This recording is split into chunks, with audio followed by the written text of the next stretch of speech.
ሰላም ጤና ይስጥልን የተወደዳችሁ የኤሪሳት ቴሌቪዥን ተከታታዮች ለዛሬ ሐምሌ 4 ቀን 2026 የተሰናዱ የረፋድ ዜናዎችን ወደ እናንተ ማድረስ እንጀምራለን። እንድትከታተሉን በአክብሮት እንጠይቃለን። አበይት ነጥቦቹን በቅድሚያው በትግራይ ክልል እየተካሄደ ያለው አስገዳጅ አፈሳ ሊቆም ይገባል ተባለ። የዘይሴ ነዋሪዎች ብልጽግናን ባለመምረጣቸው እርምጃዎች እየተወሰደባቸው መሆኑን ተናገሩ። የኢትዮጵያ ፌዴራል ፖሊስ ኦርኬስትራና የአሜሪካ አየር ኃይል የሙዚቃ ቡድን የልምድ ልውውጥ መርሃ ግብር ማካሄዳቸው ተገለጸ። ቱር ደ ፍራንስ 2026 ዛሬ ቅዳሜ በይፋ ይጀምራል። አርጀንቲና ኬፕ ቨርዴን በማሸነፍ ወደ 16ቱ ጥሎ ማለፍ ተሸጋገረች። ኬፕ ቨርዴ ብትሸነፍም እንደ አሸናፊ የሚያዩት ብዙ ደጋፊዎች ያላት ቡድን መሆኗ ተነገረ። ወደ ዝርዝሩ እናልፋለን። አብራችሁን ቆዩ። በትግራይ ክልል እየተካሄደ ያለው አስገዳጅ አፈሳ ሊቆም ይገባል ተባለ። በትግራይ ክልል ተንቤን አብዮ አዲ ከተማ ውስጥ ወጣቶችን ለአስገዳጅ ውትድርና በምሽት የማፈስ ተግባር እየተፈጸመ እንደሚገኝ የቀድሞው የትግራይ ጊዜያዊ አስተዳደርና የአሁኑ የስምረት ፓርቲ አመራር ፕሮፌሰር ክንደያ ገብረ ሕይወት የቪዲዮ ማስረጃን ዋቢ በማድረግ ይፋ አደረጉ።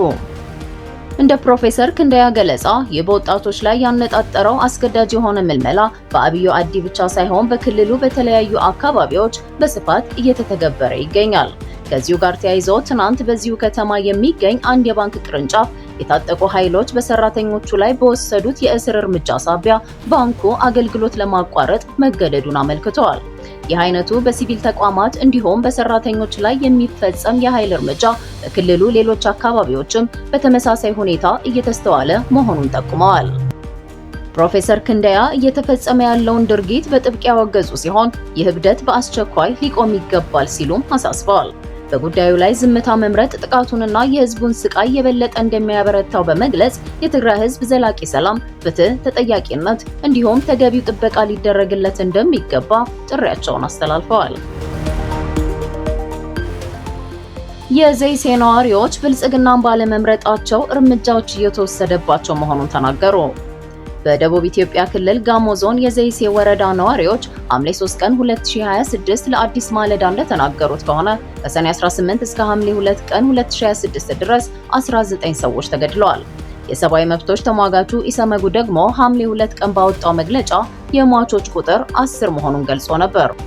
ግድያውን በተመለከተ እማኝነታቸውን የሰጡ ነዋሪዎች እንደሚሉት በስድስተኛውና በሰባተኛው ጠቅላላ ምርጫ ወቅት ነዋሪው ያነሳው የራስን በራስ የማስተዳደር ጥያቄ በመንግስት በኩል ስላልተመለሰለት ብልጽግናን አልመረጠም፣ በዚህም ምክንያት ግድያ እየተፈጸመ ነው ሲሉ ገልጸዋል።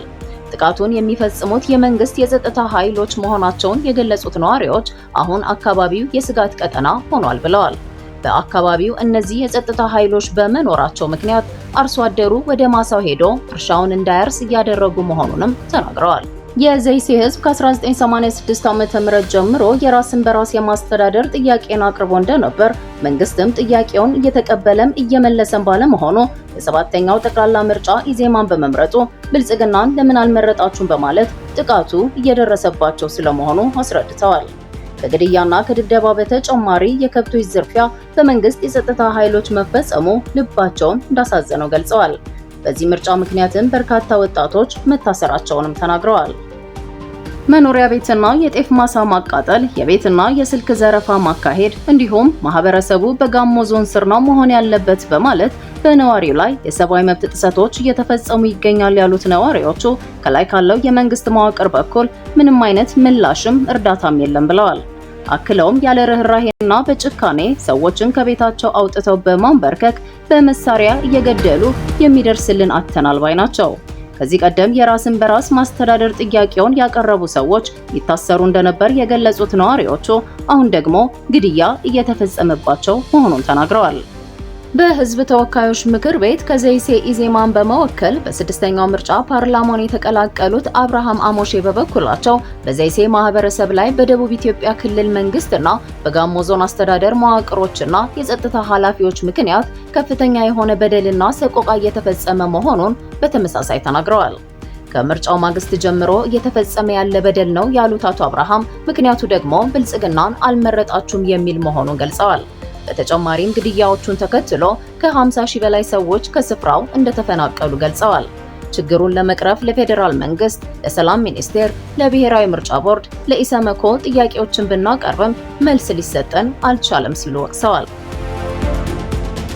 የኢትዮጵያ ፌዴራል ፖሊስ ኦርኬስትራና የአሜሪካ አየር ኃይል የሙዚቃ ቡድን የልምድ ልውውጥ መርሃ ግብር ማካሄዳቸው ተገለጸ። የአሜሪካ አየር ኃይል የሙዚቃ ቡድን ተቼንጎ የ250ኛውን የአሜሪካ ነጻነት በዓል ምክንያት በማድረግ ወደ አዲስ አበባ በመምጣት ከኢትዮጵያ ፌዴራል ፖሊስ ኦርኬስትራ ባንድ ጋር የሁለቱን ሀገራት ታሪካዊ የባህል ትስስር የሚያጠናክር የልምድ ልውውጥ ማድረጉን የኢትዮጵያ ፌዴራል ፖሊስ አስታወቀ። በተካሄደው መርሃ ግብር ላይ ሁለቱም ተቋማት የየራሳቸውን የሙዚቃ ስራዎች በተግባር ያቀረቡ ሲሆን በቀረቡት ስራዎች ላይ በተደረገው ጥልቅ የጋራ ጥያቄና ማብራሪያም አዳዲስ የሙያ ክህሎቶችንና የአጨዋወት ስልቶችን ለማዳበር የሚያስችል ምቹ አጋጣሚ ተፈጥሯል ተብሏል። በመድረኩ ላይ የተገኙት የአሜሪካ ኤምባሲ የፐብሊክ ዲፕሎማሲ ኦፊሰር ጆናታን ኬለር የሙዚቃና የባህል ልውውጡ የሙያ ብቃትን ከማሳደጉም በላይ የሁለቱን ሀገራት ወዳጅነት በሁሉም ምዕራፍ ይበልጥ የሚያጎለብት መሆኑን ተናግረው የጋራ ግንኙነቱ ቀጣይነት ባለው መልኩ በየዓመቱ የሚከናወን መሆኑን ገልጸዋል። የአሜሪካ አየር ኃይል የሙዚቃ ቡድን አባላት በበኩላቸው የኢትዮጵያ ፌዴራል ፖሊስ ኦርኬስትራ እስካሁን ከተጓዙባቸው 7 የአፍሪካ ሀገራት የላቀ የሙያ ብቃትና ድንቅ የአጨዋወት ደረጃ ላይ የሚገኝ መሆኑን በመመስከር በልዩ ስልቱ ላይ ልምድ መውሰዳቸውን ተናግረዋል። በማጠቃለያውም የሙዚቃ ቡድኑ አባላት ለተደረገላቸው ደማቅ አቀባበልና ለቀረበላቸው ጥሪ ለተሰጠው ፈጣን ምላሽ የተሰማቸውን ጥልቅ ደስታ በመግለጽ ለኢትዮጵያ ፌዴራል ፖሊስ ከፍተኛ አመራሮችና ለኪነ ጥበብ ክፍሉ ልባዊ ምስጋናቸውን አቅርበዋል ሲል ፌዴራል ፖሊስ አስታውቋል። ወደ ስፖርት መረጃዎቻችን ስናመራ ቱር ደ ፍራንስ 2026 ዛሬ ቅዳሜ በይፋ ይጀምራል። ዛሬ ቅዳሜ የሚጀምረው የ2026 ቱር ደ ፍራንስ ውድድር ኤርትራዊ ብስክሌተኛ ቢኒያም ግርማይ ለ4 ተከታታይ ዓመት በውድድሩ እንደሚሳተፍ ተገልጿል። ቱር ደ ፍራንስ በዓለም ላይ ትልቁና እጅግ ዝነኛው የብስክሌት ውድድር እንደሆነ ይታወቃል። የ2026 ውድድሩም ዛሬ ሐምሌ 4 በይፋ ይጀምራል። ለ113ኛ ጊዜ የሚካሄደው ይህ ውድድር እንደተለመደው 21 ደረጃዎችን ያካትታል።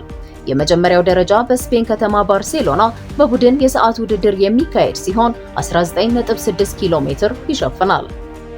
ውድድሩ ለ3 ሳምንታት የሚቆይ ሲሆን 7 ጠፍጣፋ ደረጃዎች፣ 4 ኮረብታማ ደረጃዎች፣ 8 አስቸጋሪ የተራራ ደረጃዎች፣ 1 የግል የሰዓት ውድድርና 1 የቡድን የሰዓት ውድድርን ያካትታል። በአጠቃላይም 3321.2 ኪሎ ሜትር ይሸፍናል። በውድድሩ 23 ቡድኖችና በአጠቃላይ 184 ተወዳዳሪዎች እንደሚሳተፉ ተገልጿል። ከ2016 እስከ 2025 በተካሄዱት 10 የቱር ደ ፍራንስ ውድድሮች ታዴይ ፖጋቻር፣ ዮናስ ቪንጋርድ፣ ክሪስ ፍሩም፣ ጌራይንት ቶማስ እና ኤጋን በርናል በዋነኛነት ድል ያደረጉ ተወዳዳሪዎች ናቸው። ታዴይ ፖጋቻር በ2020፣ 2021፣ 2024 እና 2025 4 ጊዜ ውድድሩን ሲያሸንፍ ዮናስ ቪንጋርድ በ2022 እና 2023 2 ጊዜ አሸንፏል። ክሪስ ፍሮም በ2016 እና 2017፣ ጌራይንት ቶማስ በ2018 እንዲሁም ኤጋን በርናል በ2019 የውድድሩ አሸናፊዎች ነበሩ። በቱር ደ ፍራንስ የአጠቃላይ ውድድሩ አሸናፊ 500,000 ዩሮ የገንዘብ ሽልማት ይቀበላል። በአጠቃላይ ለመላው ውድድር 2.3 ሚሊዮን ዩሮ የሽልማት ገንዘብ ተዘጋጅቷል። በሌላ የስፖርት መረጃችን አርጀንቲና ኬፕ ቨርዴን በማሸነፍ ወደ 16ቱ ጥሎ ማለፍ ተሸጋገረች። በ23ኛው ዓለም ዋንጫ የ32 ሀገራት ጥሎ ማለፍ መርሃ ግብር አፍሪካዊቷን ደሴት ኬፕ ቨርዴን የገጠመችው አርጀንቲና 3-2 በሆነ ውጤት በማሸነፍ ቀጣዩን የ16 ሀገራት ጥሎ ማለፍ ዙር ተቀላቅላለች። ሊዮኔል ሜሲ ለአርጀንቲና፣ ዳንኤል ዱዋርቴ ደግሞ ለኬፕ ቨርዴ አንዳቻ በተጠናቀቀው መደበኛ የጨዋታ ክፍለ ጊዜ ግቦቹን ያስቆጠሩ ተጫዋቾች ናቸው። አሸናፊውን ለመለየት በተጨመሩት 30 ደቂቃዎች የአርጀንቲናን የማሸነፊያ ግቦች ያስቆጠሩት ሊሳንድሮ ማርቲኔዝ እና ዲኔ ቦርገስ በራሱ መረብ ላይ ሲሆን የኬፕ ቨርዴን ግብ ሲድኒ ካብራል ከመረብ አሳርፏል። ሻምፒዮኑ አርጀንቲና በቀጣዩ የጥሎ ማለፍ መርሃ ግብር ግብፅን የምትገጥም ይሆናል። የአርጀንቲናና የግብፅ ጨዋታም በጉጉት ከሚጠበቁ ጨዋታዎች ሊሆን እንደሚችል ከወዲሁ መገመት እንደሚቻል ዘገባዎች ያመለክታሉ።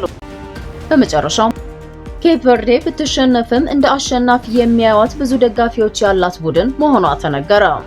የ2026 የዓለም ዋንጫ ላይ በብዙዎች የእግር ኳስ ደጋፊዎች ዘንድ ትልቅ ግምት ከተሰጣቸው ቡድኖች አንዷ የሆነችው ኬፕ ቨርዴ ከአርጀንቲና ጋር ትናንት 40 ሐምሌ 3 ገጥማ መሸነፏ ይታወቃል። ኬፕ ቨርዴ ትናንት ሌሊት አርጀንቲናን በመግጠም ትልቅ ተጋድሎ አድርጋ በስተመጨረሻ ብትሸነፍም ተሸንፋ የዓለምን ልብ ያሸነፈችው ቡድን በሚል እየተጠራች ትገኛለች።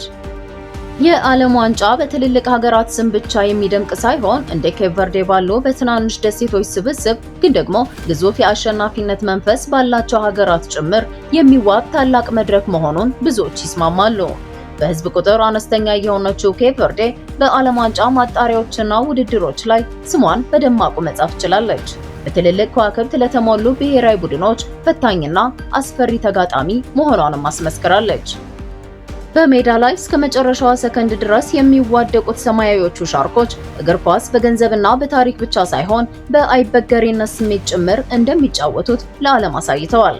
ምንም እንኳን በአርጀንቲና ተሸንፋ ውጤት ባይቀናትም ያሳየችው አስደናቂ ታክቲክና ፍጹም ስፖርታዊ ጨዋነት የዓለምን ስፖርት አፍቃሪ ቀልብ ለመግዛት አልከለከላትም ሲሉ ተንታኞች ይገልጻሉ።